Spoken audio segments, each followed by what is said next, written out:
Nós temos que levar a palavra de Deus a sério. A Bíblia é composta por 66 livros, escrita por mais de 40 autores diferentes, em épocas diferentes, em continentes diferentes.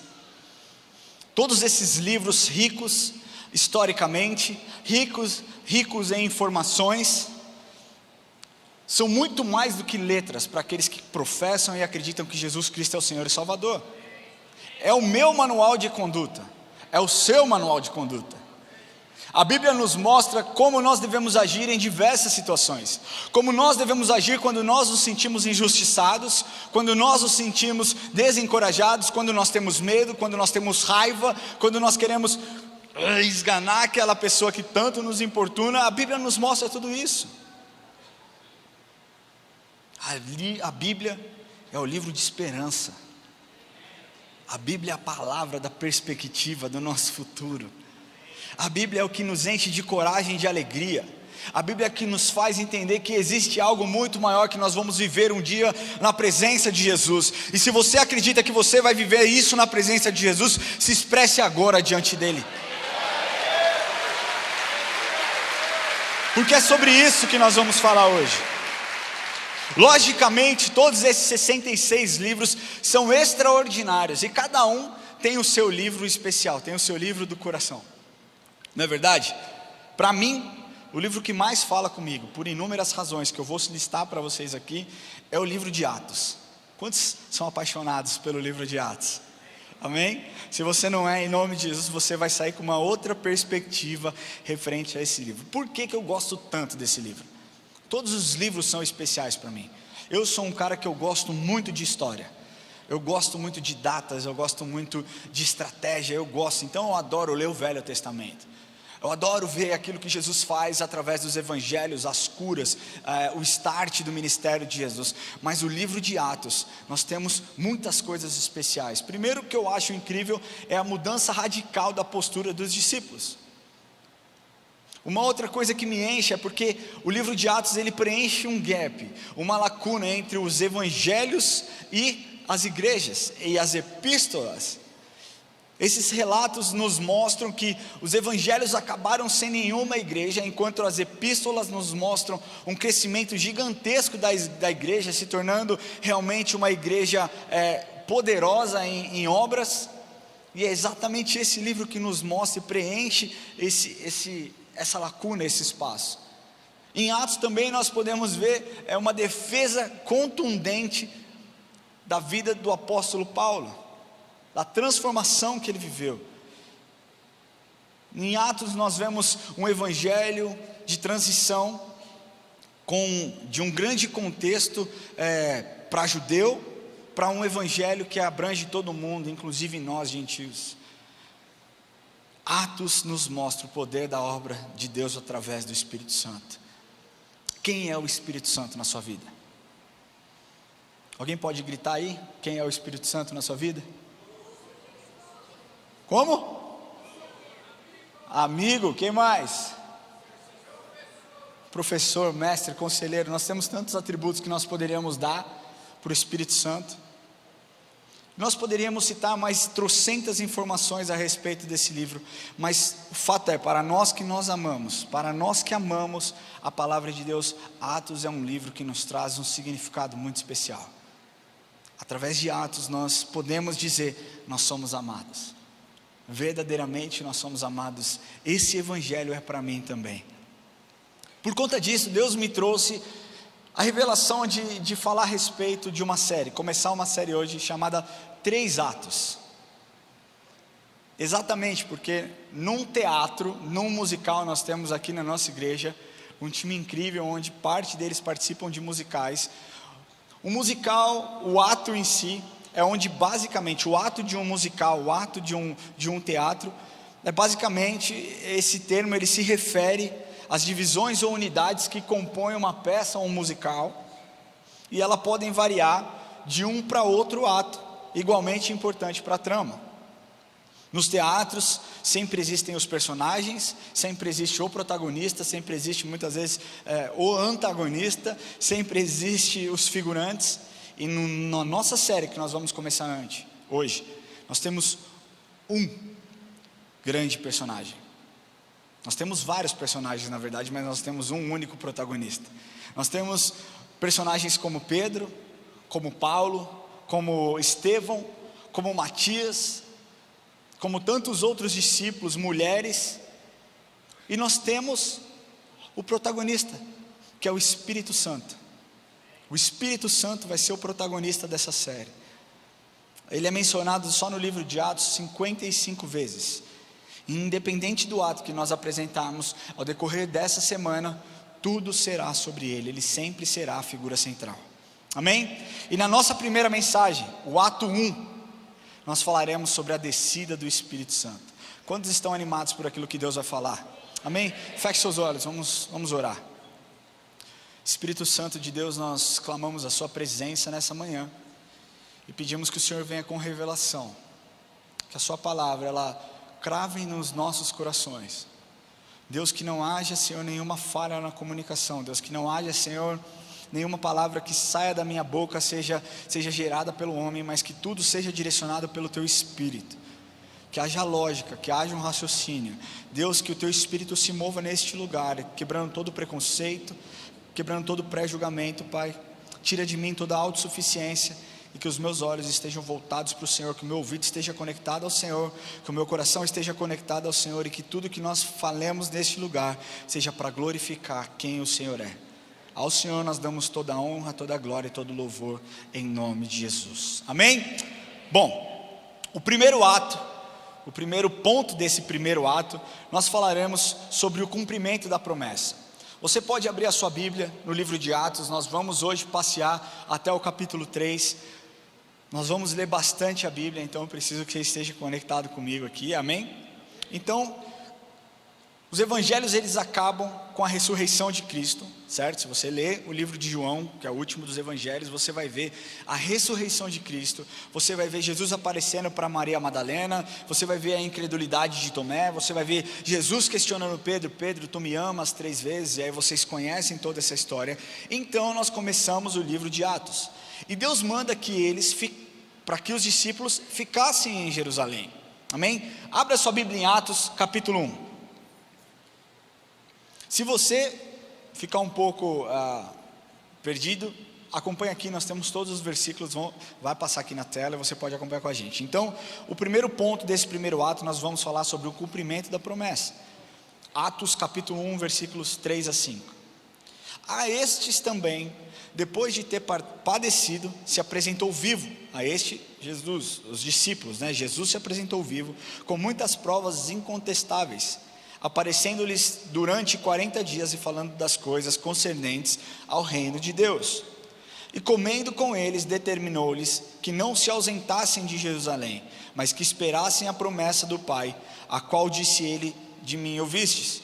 Porque João, na verdade, batizou com água, mas vós sereis batizados com o Espírito Santo, não muito depois desses dias. Jesus fala isso, e as pessoas, os discípulos dali começam a questionar: Jesus, é esse o tempo onde o Senhor irá reestabelecer o reino de Israel? Uma vez que a esperança tanto daqueles discípulos quanto de outros judeus era que o reino político da época fosse reestabelecido por um descendente de Davi. E aí Jesus diz e repreende eles: olha só, não compete a vocês saber o dia e a hora em que isso vai acontecer. Quando Jesus diz isso, ele completa dizendo um versículo que muito provavelmente você que é cristão já ouviu, que está escrito em Atos 1, capítulo 8. Ele diz: e recebereis poder, mas recebereis poder ao descer sobre vós o Espírito Santo, e sereis minhas testemunhas, tanto em Jerusalém, como em toda a Judéia e Samaria e até os confins da terra.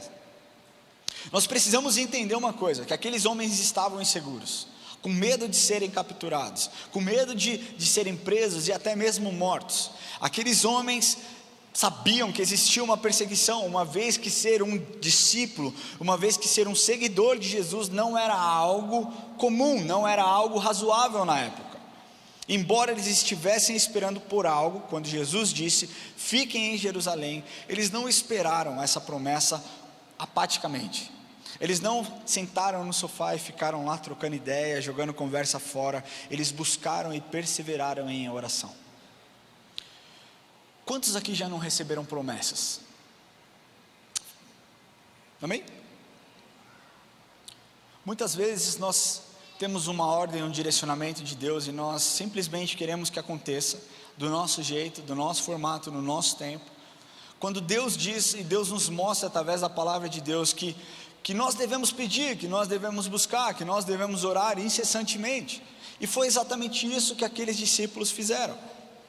No capítulo 1, versículo 13 e 14, diz assim: quando entraram ali, subiram para o cenáculo onde se reuniram Pedro, João, Tiago, André, Filipe, Tomé, Bartolomeu, Matias, Tiago filho de Alfeu, Simão Zelote e Judas filho de Tiago.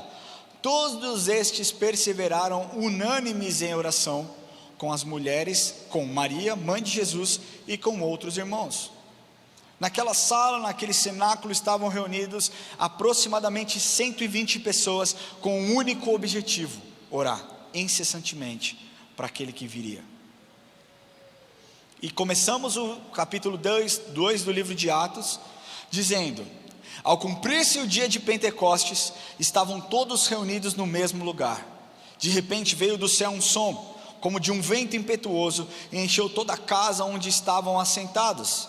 E apareceram distribuídas entre eles línguas como de fogo, e pousou sobre cada um deles. Todos ficaram cheios do Espírito Santo e passaram a falar em outras línguas, segundo o Espírito lhes concedia que falassem.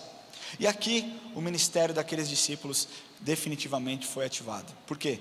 Porque o Espírito Santo desceu sobre eles. Eles, cheios do Espírito Santo, poderiam sim enfrentar as dificuldades, poderiam sim enfrentar os medos, poderiam sim enfrentar as lutas que eles encontrariam, porque eles estavam cheios do Espírito Santo. Muitas vezes nós entramos em batalhas, muitas vezes nós queremos lutar contra principados, sem que o Espírito Santo participe. Você só consegue que o Espírito Santo te ajude se você clamar e se você nutrir um relacionamento com Ele. Caso contrário, você nem sabe o que Ele pode fazer na sua vida. Como que você pode ter entendimento daquilo que o Espírito Santo pode fazer, se você de fato não conhecer quem Ele é? O Espírito Santo, Ele não é um Deus esquecido. As pessoas se relacionam com Deus Pai, as pessoas se relacionam com Deus Filho, e muitas vezes se esquecem que Deus Espírito é Deus. Ele é Deus. Nós precisamos reconhecer que a descida do Espírito naquele lugar foi um ato soberano de Deus. Não foi algo criado por homens, não foi algo que o homem fez e orou e bateu o tambor e o Espírito desceu. Eles chamaram a atenção, eles não chamaram a atenção de Deus pelos seus atos. Deus veio sobre eles inesperadamente. Eu preciso fazer alguns comentários sobre essa descida do Espírito. Primeiro, se nós olharmos no Velho Testamento, vento, fogo eram símbolos frequentes da manifestação do Espírito Santo. Lembra lá quando Elias orou e o fogo desceu? Eram manifestações. Depois da descida do Espírito Santo, nós não vemos mais esse tipo de manifestação na Bíblia. Por quê? Porque não fazia mais sentido, já que o próprio Espírito estava se manifestando. Línguas é um sinal contundente e consistente do batismo do Espírito Santo. Mas essas línguas que eles receberam não eram línguas ininteligíveis, como nós oramos muitas vezes. E vamos entender o porquê. Embora existam alguns teólogos que acreditam ser línguas quando você... Sabe quem é que ora em línguas? Levanta sua mão bem alta aí para que outras pessoas vejam. Então, embora alguns teólogos acreditam que possa ser essa língua, a grande maioria dos estudiosos apontam que essas línguas eram idiomas que eles naturalmente não conheciam. E vamos lembrar que durante a festa de Pentecostes, Jerusalém ficava repleta e tomada de estrangeiros de toda parte do mundo conhecido naquela época. Todos iam adorar o Senhor, oferecer sacrifício. E quando os discípulos começaram a falar em línguas, eles puderam compreender cada um em sua língua. Embora não fossem conhecidas pelos que falavam, era sim notada pelos nativos que escutavam. E o primeiro ponto é que Jesus de fato cumpriu a promessa, cumpriu aquilo que Ele prometeu. As pessoas muitas vezes acreditam: Jesus esqueceu de mim, Jesus esqueceu do que Ele me falou lá atrás. Primeiro que você precisa entender: foi Jesus mesmo quem disse? Ou foi um homem que disse? Deus disse que abriria uma porta para mim, foi Jesus mesmo que disse. A palavra diz que quando nós provamos o profeta, sabendo se a profecia se cumpriu. Se a profecia se cumpriu, ela vem de Deus. Se ela não se cumpriu, ela não vem de Deus. Agora, as pessoas muitas vezes acreditam em algo que não foi algo gerado por Deus, não foi algo dito por Deus. Porque eu quero te falar uma coisa: se Ele disse, Ele vai cumprir.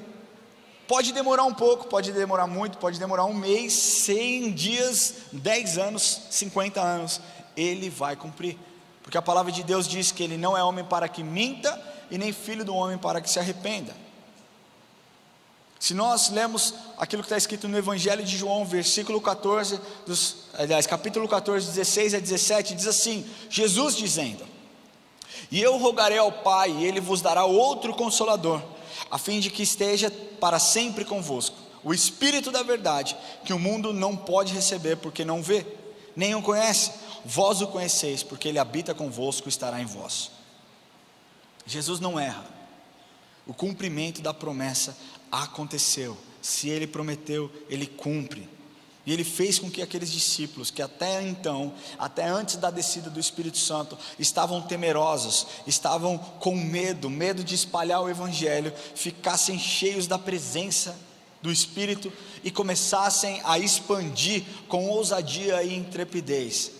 E aqui eu entro no segundo ponto desse primeiro ato, que a bênção da descida do Espírito Santo fez com que eles tivessem uma coragem, e essa coragem ela foi conquistada.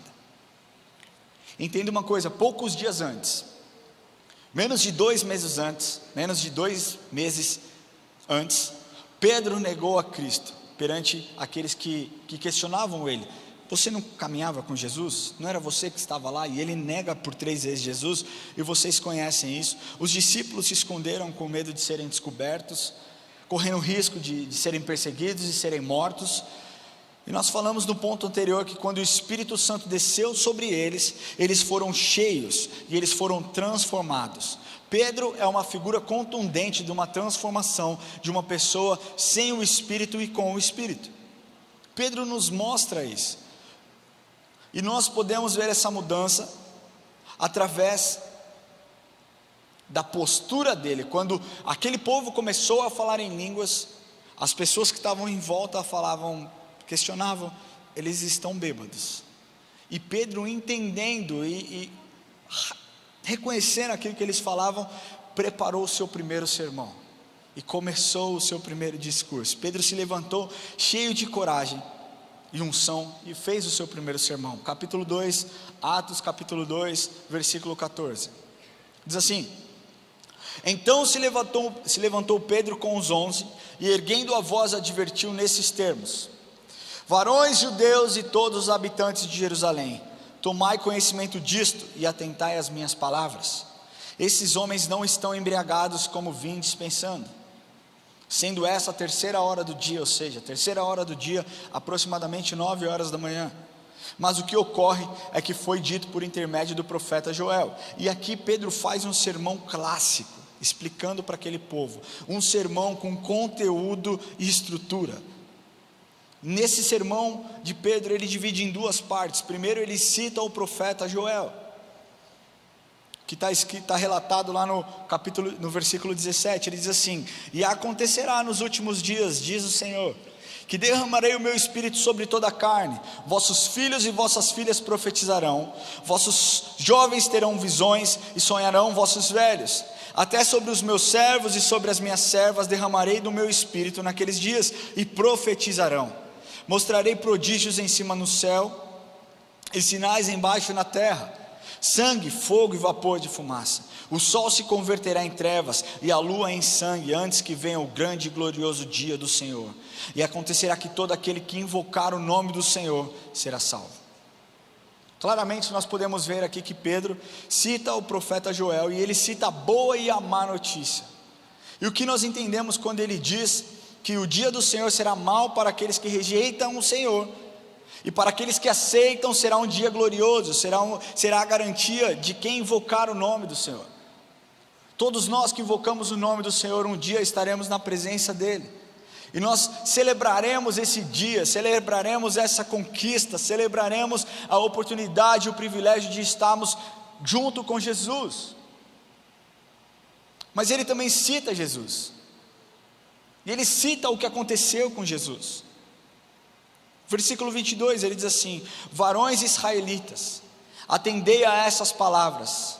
Jesus o Nazareno, varão aprovado por Deus diante de vós com milagres, prodígios e sinais, os quais o próprio Deus realizou por intermédio dele entre vós, como vós mesmos sabeis, sendo este entregue pelo determinado desígnio e presciência de Deus, vós os matastes, crucificando por mãos de iníquos.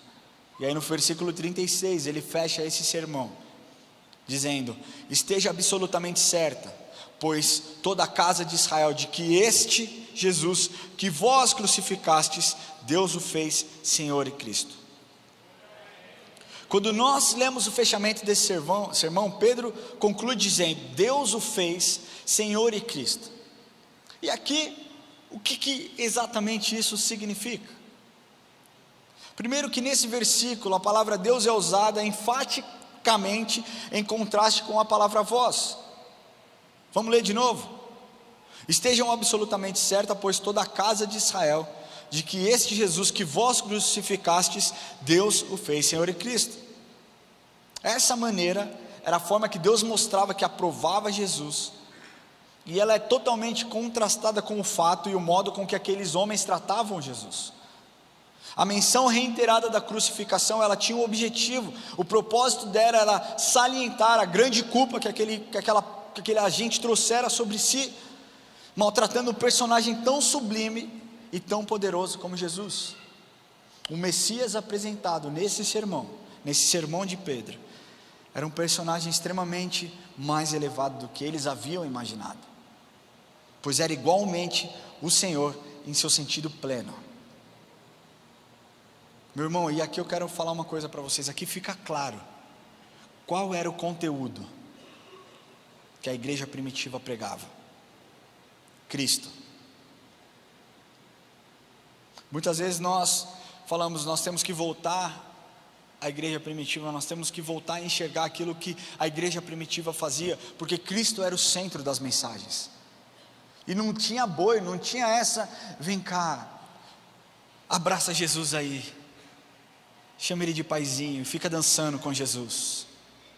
Eu não estou falando que isso é errado, você pode tratar Jesus como um pai, ele é um pai, ele é um bom pai, Deus é um bom pai, mas o evangelho que era pregado na igreja primitiva, era um evangelho de confronto: raça de víboras, arrependei-vos, era paulada, meu irmão. E ainda assim, aquelas pessoas se entregavam para Jesus. O evangelho saiu, gente, de um lugar para atingir 12 localidades diferentes, 12 países diferentes, em 60 anos, basicamente. Ele sai de Jerusalém e atinge 12 nações, porque quando o evangelho é pregado, onde Cristo é o centro, existe transformação. Quando o evangelho é pregado, onde Jesus Cristo é o centro, e é apresentado sim como um Deus de graça, mas também como um Deus de justiça, existe transformação. Agora, como que eu posso pregar um Deus de graça? Deus te ama do jeito que você é, Deus te ama. Eu não sei como você entrou aqui, mas você é amado por Deus. Homossexual, heterossexual, transexual, você é amado por Deus, ponto. Isso é fato. Se alguém te disse algo contrário a isso, isso é mentira. Você é amado por Deus, você é bem-vindo a essa casa, nós te amamos, que a presença do Senhor invada o seu coração, e é isso, nada diferente disso, porque o evangelho é para todos. Porém, quando o evangelho entra no nosso coração, ele transforma as nossas atitudes. Aquele que adulterava não adultera mais, aquele que mente não mente mais, aquele que xingava não xinga mais, aquele que professava palavras torpes não professa mais, porque o evangelho gera transformação. Só que o processo de transformação, ele exige um comprometimento da nossa parte. Ele é derramado, a graça de Deus é estendida sobre as nossas vidas, mas para que isso seja executado de forma plena, no seu pleno entendimento, na sua plena capacidade e potencial, você precisa se comprometer. Se comprometer ao quê? A abrir mão dos velhos hábitos, a criar novos hábitos, e hábitos de comunhão e relacionamento com Jesus. Foi exatamente isso que aconteceu na igreja primitiva, e é por isso que essa igreja explodiu, e é por isso que o evangelho continua sendo a religião que mais cresce no mundo. São mais de 2000 anos pregando a respeito de Jesus. Quantas bilhões e bilhões e bilhões de pessoas não foram salvas por conta desse evangelho? E nós temos um papel importantíssimo: continuar pregando o evangelho de transformação, onde Cristo é o centro, onde você não é o centro, onde a sua popularidade não é o centro, onde a sua influência não é o centro.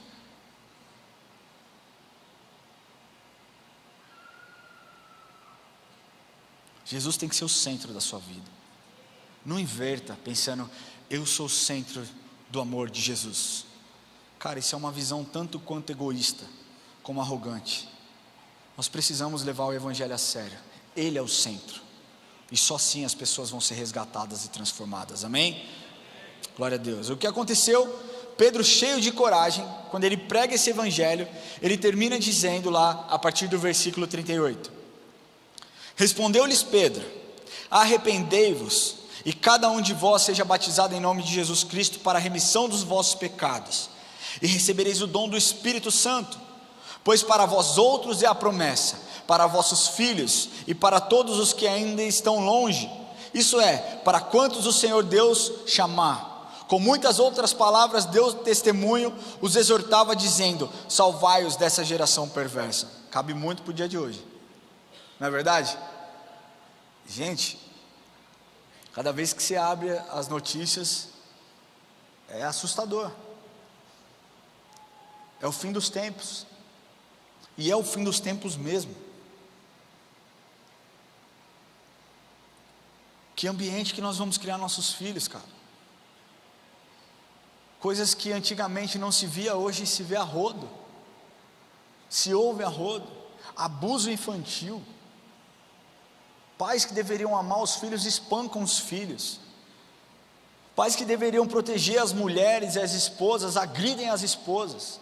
Esposas que deveriam ser mulheres de oração saem da sua casa e se relacionam com outros homens.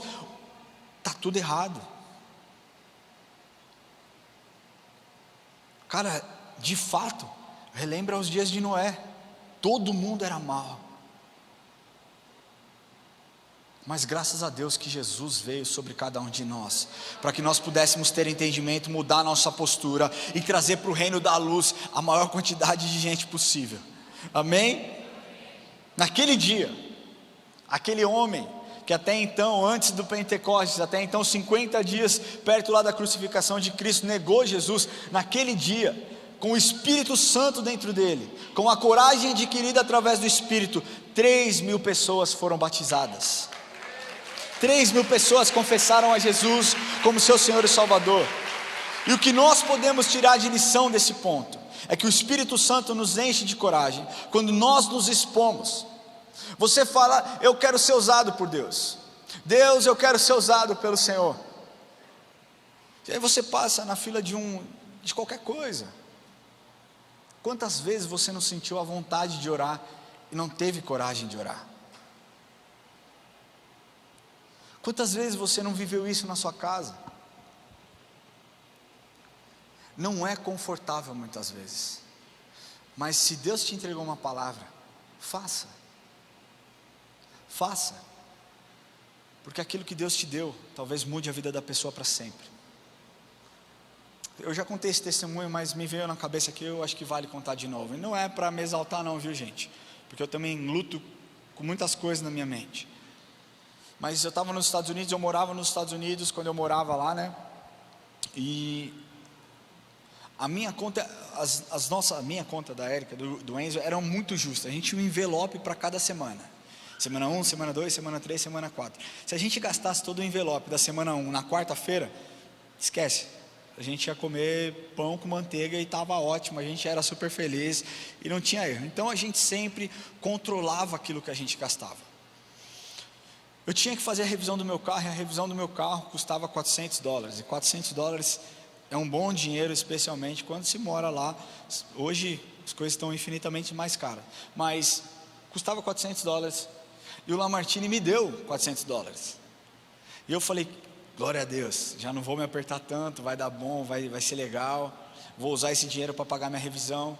E deixei meu carro na revisão, voltei para casa. Quando eu fui sair, eu peguei aquele dinheiro e chamei um Uber, e um Uber encostou na porta de casa. Primeiro, eu fiquei com muito medo de ser sequestrado, porque o Uber era assim, era um carro muito derrubado, é difícil você ver, quem anda de Uber sabe o que eu estou falando, mas era assim, era um carro, cara, totalmente filmado, porta enferrujada, era assim, não é algo convencional que você vê quando você pede um Uber.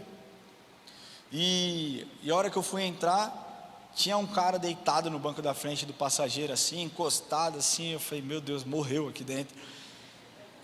E eu só fiquei pensando, cativeiro, cativeiro, cativeiro. E eu entrei naquele carro, falei, bom, esse é o Uber, eu preciso ir.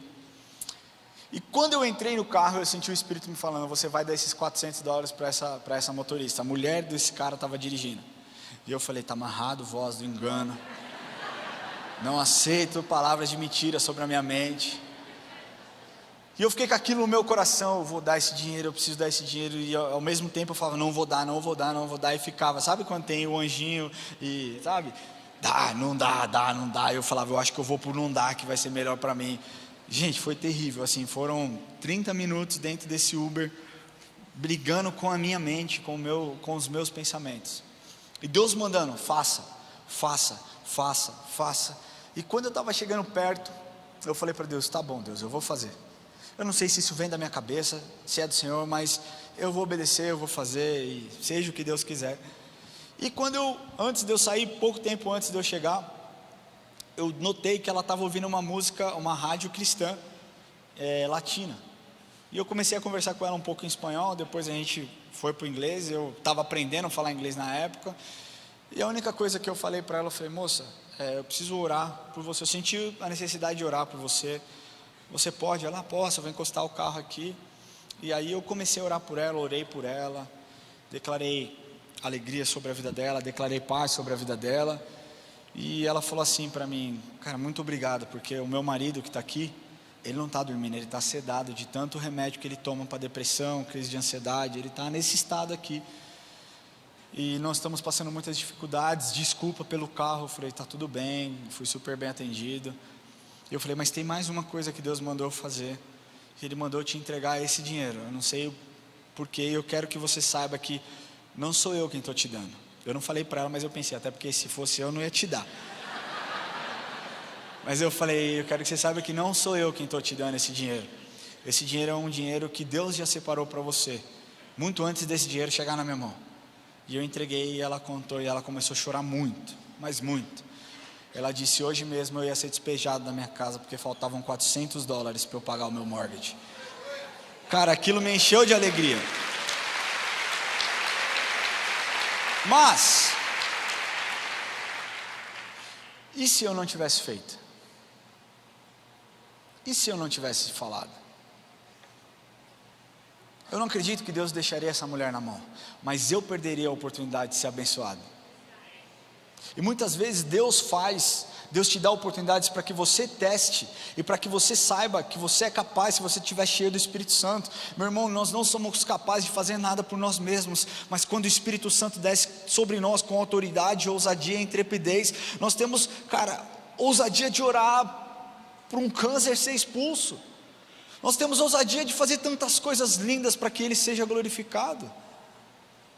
E é para isso que serve, é para isso que nós temos que ser cheios da presença de Deus, cheios do Espírito Santo. Quando o Espírito Santo faz isso, quando nós damos a oportunidade deles nos usar com tamanho poder, autoridade e intrepidez, Ele nos usa.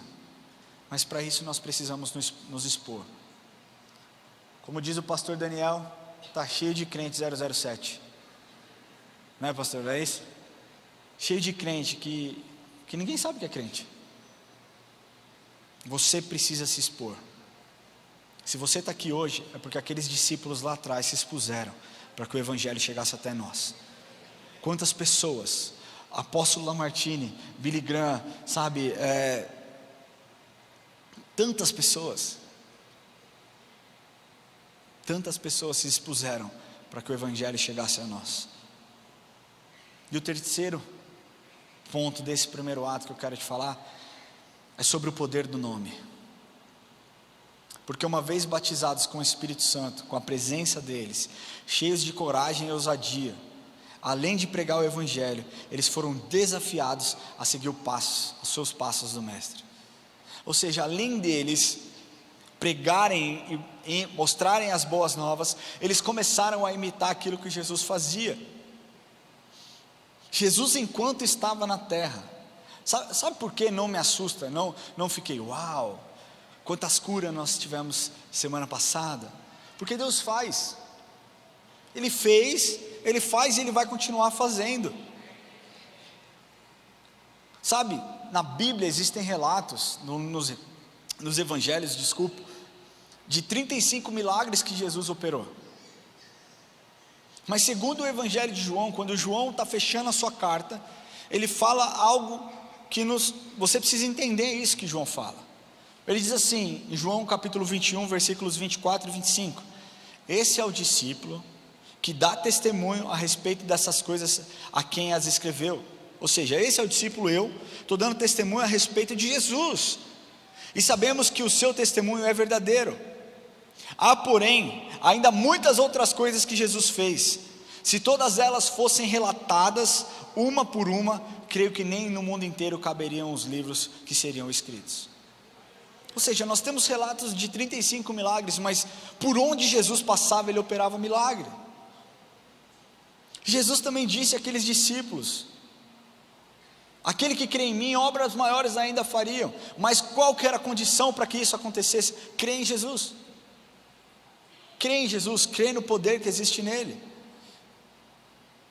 E foi isso que aconteceu. Os discípulos começaram a caminhar, a propagar as coisas que estavam acontecendo. E quando Pedro se depara com um coxo na frente da porta formosa, que estava ali pedindo dinheiro, Pedro, cheio de autoridade, de unção e do Espírito Santo, ele dá algo, não algo que aquele homem desejava, mas ele dá algo muito melhor. Está lá em Atos 3, versículos de 3 a 7. Vendo ele, Pedro e João, que iam entrar no templo, implorava que lhes dessem uma esmola. Pedro, fitando juntamente com João, disse: olhe para nós. Eles o olhavam atentamente, esperando receber alguma coisa. Pedro, porém, lhe disse: não possuo nem prata, nem ouro, mas o que eu tenho, isso eu te dou. Em nome de Jesus Cristo Nazareno, levanta e anda.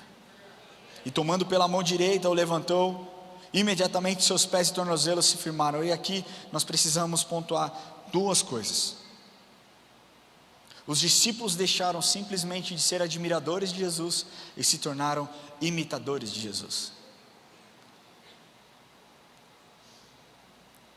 Ser imitador é você fazer o que Jesus faria.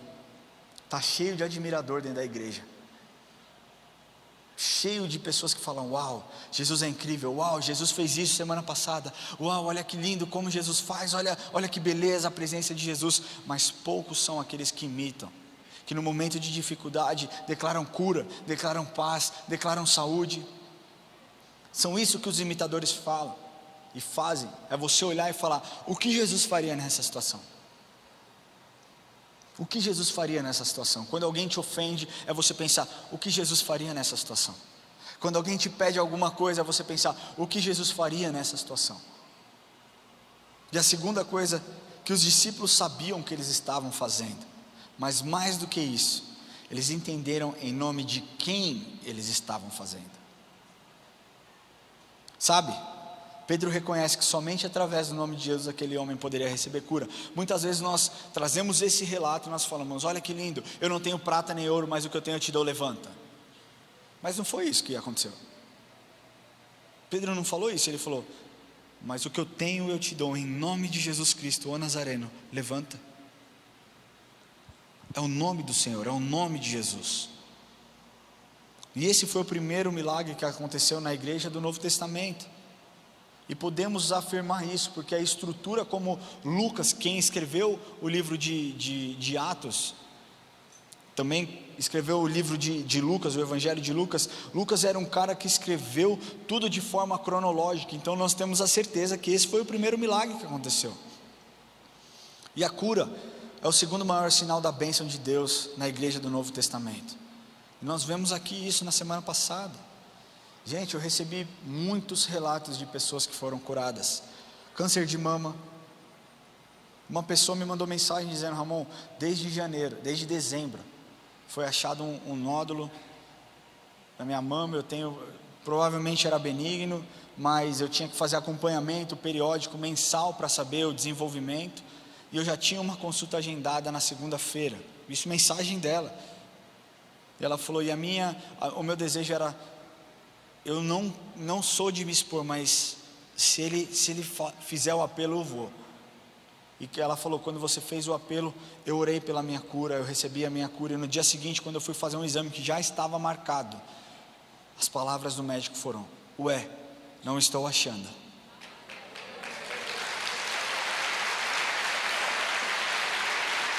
Um outro irmão me procurou, ele está por aqui, que eu vi ele andando por aqui.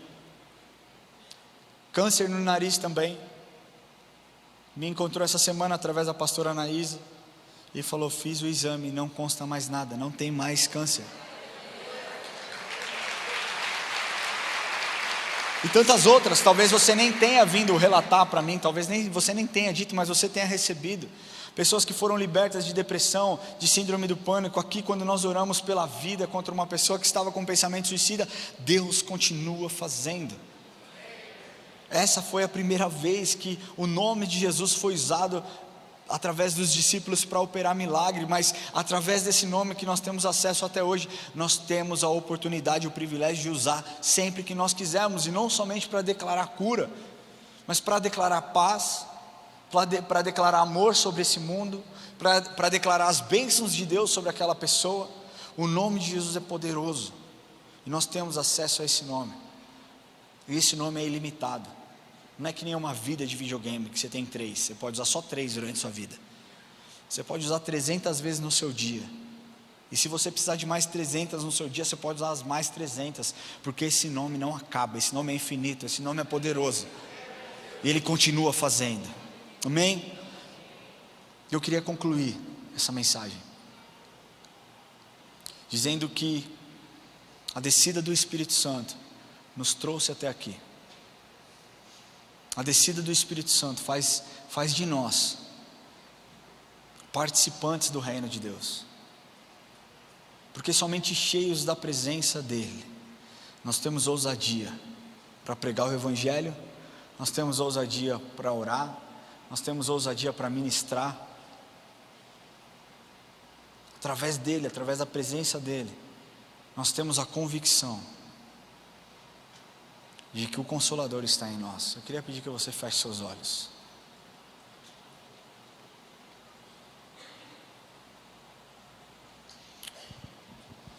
Esse primeiro ato que nós falamos hoje, a descida do Espírito Santo, de fato repercute até os dias de hoje. Uma vez que a história da igreja começa com essa descida, e quando nós recebemos a Cristo em nossas vidas, nós somos encorajados pelo Espírito Santo, com a sua presença em nós, a sermos usados e ousados, assim como aqueles discípulos foram. Nós carregamos uma boa nova, nós carregamos uma boa notícia, e o nosso papel é mostrar para aqueles que não conhecem a Jesus, e que nunca se renderam a Ele, que o dia do julgamento não será um bom dia para eles, mas a bênção da salvação nos enche de esperança e alegria. E eu queria falar em primeiro lugar com você que entrou aqui hoje e nunca entregou sua vida para Jesus. Quero falar para você que talvez esteja assistindo esse culto pela primeira vez e nunca tenha entregue o seu coração para Jesus. Entregar o coração para Jesus é muito mais do que simplesmente um ato simbólico. É um ato real de rendição, onde você diz: Jesus, eu preciso do Senhor. Eu preciso do Senhor, porque se eu estou no Senhor, eu vou ter a salvação, eu vou estar pleno e cheio de alegria e da sua presença. Porque se eu estiver no Senhor, se o Senhor habitar em mim, o teu Espírito me ajudará nos momentos de dificuldade, nos momentos de luta. Porque se o Senhor estiver em mim, a minha vida vai passar a ter um sentido e um propósito. E eu quero te falar, eu tenho repetido isso todas as semanas, porque não é a respeito de uma religião, mas é a respeito de um relacionamento que Ele quer que você tenha com Ele. E Ele está aqui hoje, batendo, assim como diz lá em Apocalipse: eis que estou à porta e bato. E se você me permitir, se você me autorizar, eu vou entrar na sua vida, e eu vou fazer morada, e eu vou estar com você todos os dias, até a consumação dos séculos. Você não mais andará sozinho, você estará comigo, e eu estarei em você. E sempre que você precisar, você vai me clamar, e eu vou te ajudar. Para que isso aconteça, é necessário que você se exponha, e você dê esse passo, e diga para Ele: eu te aceito como meu Senhor e Salvador. Eu te aceito como Senhor. O Senhor é a única salvação da minha vida. Eu já tentei todas as coisas, nenhuma deu certo, mas eu quero tentar o Senhor. Eu sei que o Senhor vai fazer alguma coisa. Existe alguém que deseja entregar o coração para Jesus nessa manhã? Levanta a mão onde você estiver, nós vamos orar. Fica com a sua mão levantada o mais alto que você puder. Glória a Deus pela sua vida. Existe mais alguém que deseja entregar o coração para Jesus? Glória a Deus pela sua vida aí. Existe mais alguém que deseja entregar o coração para Jesus? Glória a Deus pela sua vida. Glória a Deus pela sua vida aí atrás. Eu queria pedir que você que deseja fazer essa oração, que você se coloque em pé onde você está. Nós vamos orar agora em nome de Jesus. Fique em pé, você que levantou a sua mão. Glória a Deus pela sua vida.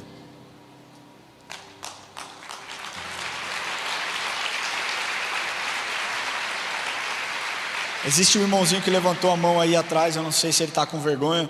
Meu querido, Cristo se expôs naquela cruz por você. Se exponha para Ele agora em nome de Jesus. Não tenha vergonha. Eu queria convidar você a vir aqui à frente. Nós queremos te dar um abraço. Nós queremos fazer uma oração com você. Se você deseja entregar o seu coração para Jesus, saia do seu lugar, venha aqui à frente. Não tenha vergonha. A igreja fica de olhos fechados, por favor. O Espírito Santo continua falando. Não deixe de dar esse passo de fé. Queria pedir que as luzes aqui do público fossem baixadas um pouquinho, abaixadas. Glória a Deus. Glória a Deus. Se você não está com coragem de tomar essa decisão, se você está com vergonha, pega na mão de quem te trouxe aí e fala: me ajuda, me leva lá. Glória a Deus pela sua vida. Glória a Deus por essas vidas. Você ainda tem tempo. Sai do seu lugar se você deseja entregar o seu coração para Jesus. Vem aqui à frente e nós vamos orar. Amém? Glória a Deus. Pode vir. Pode vir. Não é a respeito de um número, não é para a nossa honra, para a nossa glória, mas é para a honra e glória de Jesus Cristo. Glória a Deus por essas vidas. Se você tem o desejo, não perca essa oportunidade, meu irmão. Saia do seu lugar. Vem aqui à frente, nós vamos orar, amém? Glória a Deus. Queria pedir que você coloque a mão no seu coração. E que você ore assim: Senhor Jesus, hoje eu entrego a minha vida em Tuas mãos. Eu te agradeço, Jesus, porque o Senhor é o meu Senhor e o meu Salvador. Eu peço perdão pelos meus pecados. Eu peço, Senhor, que o Senhor escreva o meu nome no livro da vida. Me ajuda, Jesus, nessa caminhada. E muito obrigado, Espírito Santo, porque agora eu sou cheio do Senhor. Senhor, em nome de Jesus, nós te agradecemos por cada vida que entrou nesse lugar e decidiu, Pai, por entregar o coração ao Senhor. Nós pedimos, Deus, que o Senhor toque nos corações, que o Senhor toque, Senhor, nas mentes, que o Senhor transforme o que precisa ser transformado, mas que essas pessoas possam conhecer ao Senhor intimamente, Jesus. O Senhor sabe, Deus, talvez o quanto elas têm te buscado, o quanto elas têm te procurado. E nós pedimos, Deus, que nenhuma das suas questões, que todas as suas questões possam ser respondidas de forma imediata, Pai. Que o Senhor se revele a eles, em nome de Jesus. Amém. Se você fez essa oração, nos assistindo online, entregando a sua vida para Jesus, está aparecendo esse QR Code na sua tela. Eu peço que você escaneie esse QR Code, preencha os dados para que nós possamos entrar em contato com você, amém? Para você que veio aqui, eu quero pedir que você siga os diáconos. Nós vamos simplesmente orar por vocês, nós não vamos pedir nada. Glória a Deus por essas vidas, glória a Deus pela vida de vocês, que vocês sejam cheios e repletos da presença de Deus, amém? Por favor, sigam os diáconos. Eu queria pedir que a igreja ficasse em pé nesse momento.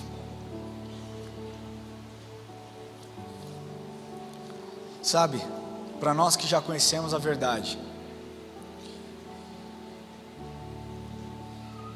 e talvez esteja vivendo um dia ruim, talvez você esteja vivendo uma temporada ruim, o que Satanás deseja é que você esqueça que você de fato tem um aliado, que você não está sozinho.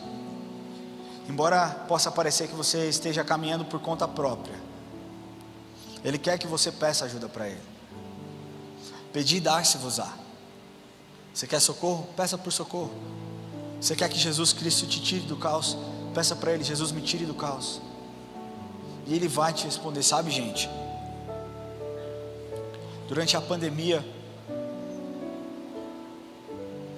eu me senti muito vazio num determinado período. Eu me senti muito cansado, me senti esgotado, me senti sem esperança, porque sempre se criava uma esperança. Na sexta-feira o governo vai fazer um anúncio, e aí todo mundo ficava: yes, agora vai liberar, vamos voltar para a igreja, vamos poder ir no shopping passear, vamos poder ir no parque. E aí chegava na sexta-feira, não, mas 20 dias trancafiados. E aquilo foi roubando a minha paz, aquilo foi roubando a minha alegria, e eu me sentia tão angustiado, eu me sentia tão pressionado. E nós estávamos viajando, nós ficamos 3 meses na fazenda do avô da Érica. E eu lembro que eu conversei com a Érica falou: por que você não pega o carro, não vai para a nossa casa em São Paulo, e fica só você e Deus?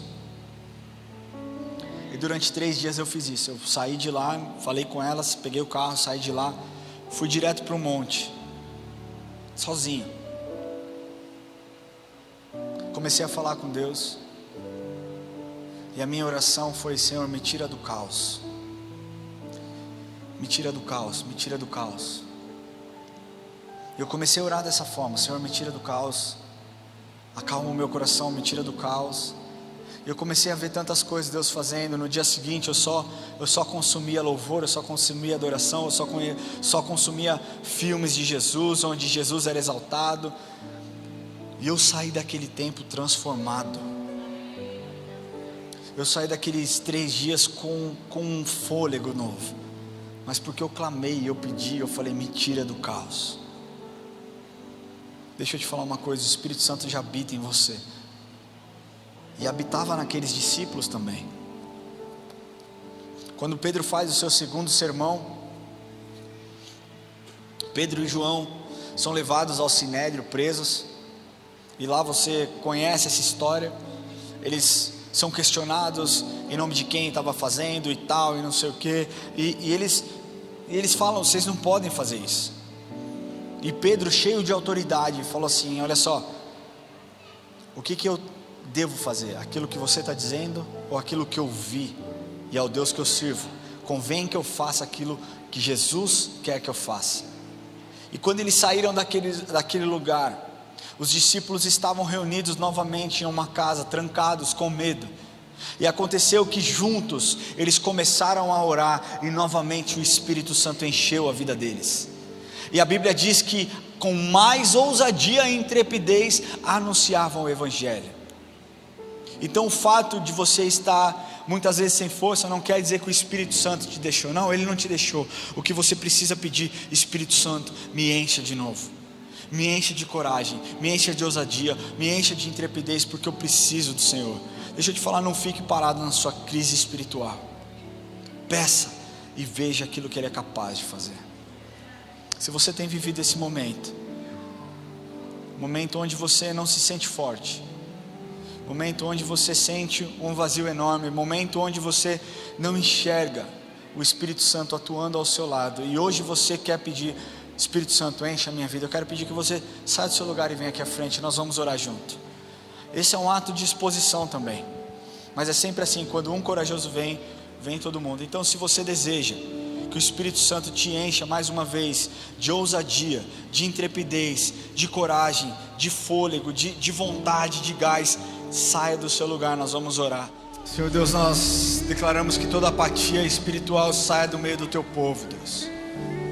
que toda mornidão saia do meio do teu povo, Pai, em nome de Jesus. Deus, os que se expuseram, que estão aqui, Pai, estão sedentos por algo que o Senhor vai fazer nessa manhã, Deus, por algo que o Senhor quer fazer nessa manhã, Deus. Eles estão aqui pedindo o Espírito Santo, encha-os novamente, encha-os novamente, encha-os novamente, Deus, encha-os, Pai, em nome de Jesus. Deus, a sua palavra nos mostra que quando aqueles discípulos estavam com medo, eles oraram, e o Senhor os encheu com alegria, com ousadia, com intrepidez, Senhor. Senhor, que o Senhor encha a vida dos teus filhos, Deus. Encha cada um de nós, Deus, com o sopro da coragem. Deus, em nome de Jesus, que toda mornidão, Deus, nós sabemos que a mornidão é o estado onde Satanás deseja que nós estejamos. E nós repreendemos, Pai, repreendemos em nome de Jesus sobre as nossas mentes. Se você está nesse lugar e deseja ser cheio do Espírito, levante a sua voz, levante a sua voz. Isso é você e Deus. Levanta a sua voz. Igreja, é tempo de uma igreja viva, de uma igreja que clama. Levanta a sua voz. Se você ora, comece a orar em voz alta, comece a declarar. Se você ora em línguas, ore em línguas. Deixa o Espírito encher a sua vida. Eu não sou capaz, mas Ele está aqui. Ore, igreja. Deus, nós precisamos do enchimento do Teu Espírito em nossas vidas, Pai. Nós desejamos, Pai, para que nós possamos pregar com ainda mais intrepidez, com ainda mais ousadia, Senhor. Espírito Santo, nós te amamos, nós amamos a Sua presença. Nós pedimos que todas as vezes que nós nos sentimos sozinhos ou então com medo, que o Senhor possa nos lembrar que o Senhor está dentro de nós, que o Senhor está dentro de nós, nos dando coragem. Sabe, Deus, todas as vezes que nós tivemos oportunidades, Deus, e talvez a vergonha nos atinja, que nós possamos lembrar que quem está dentro de nós é capaz de fazer absolutamente todas as coisas. Espírito Santo, nós te louvamos pelo seu mover neste lugar. Nós te louvamos pelo seu mover, nós te agradecemos por essa palavra. E pedimos, Deus, que nós possamos continuar sentindo a sua presença todos os dias, Pai. Nós declaramos que nós te amamos e que o Senhor é a razão de tudo isso. É tudo pelo Senhor e tudo para o Senhor. O Senhor é o centro. O Senhor é o centro, Deus. Nós te louvamos por esse tempo, Pai. E terminamos esse momento orando e te agradecendo, porque o Senhor é um bom Pai. O Senhor está neste lugar. Pai nosso que estás no céu, santificado seja o teu nome. Venha a nós o teu reino, e seja feita a tua vontade, assim na terra como no céu. O pão nosso de cada dia nos dai hoje, e perdoai as nossas dívidas, assim como nós perdoamos aos nossos devedores.